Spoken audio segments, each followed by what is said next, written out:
There's an aspect to the UFO UAP phenomena that's rarely discussed, and it's the part that follows people home.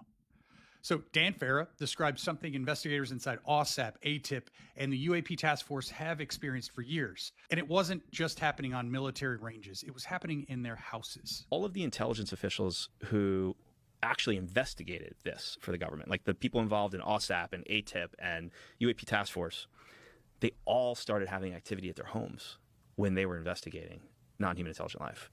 Like what kind of activity? Orbs in their houses, orbs interacting with their family, causing medical issues for family members, family members ending up in the hospital due to orb activity. This pattern has a name, the hitchhiker effect. You may have heard of that. The idea is simple, but it is very unsettling. When someone gets too close to this energy or intelligence through exposure, proximity, or focused investigation, something forms a connection.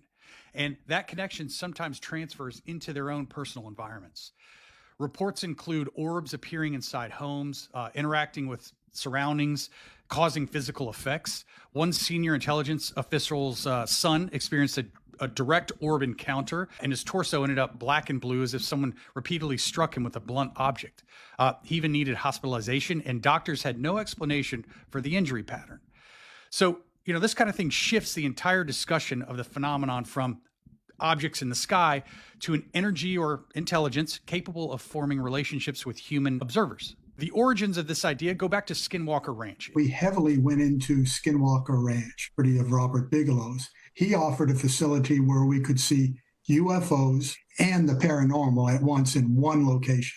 Dr. Lekatsky says that OSAP created a massive database of UFO accounts, but the witnesses were typically reluctant to admit that they had also had paranormal experiences after encountering UFOs. Investigators documented identical patterns, lights entering rooms, shadow-like forms moving through homes, sudden illnesses, animals reacting to unseen forces. It seemed like it was tied to the people that were studying it. We realized that people who openly say and are confident enough to say, I observed a UFO up close, maybe on the ground, that they always seem to have a paranormal connection in some way.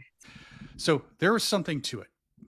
And here's the question it raises. If the phenomenon responds to attention, it mirrors engagement and crosses from physical space into mental or perceptual space, then what does that say about its nature? This isn't just supernatural speculation, right? I mean, it's a recognition that multiple programs, multiple researchers, and witnesses describe the exact same multi-layered behavior. Physical effects, cognitive effects, environmental effects, and all appearing after contact. So if an intelligence can interact in the sky and in human living spaces, then these encounters may not be side effects. They might be part of how the phenomenon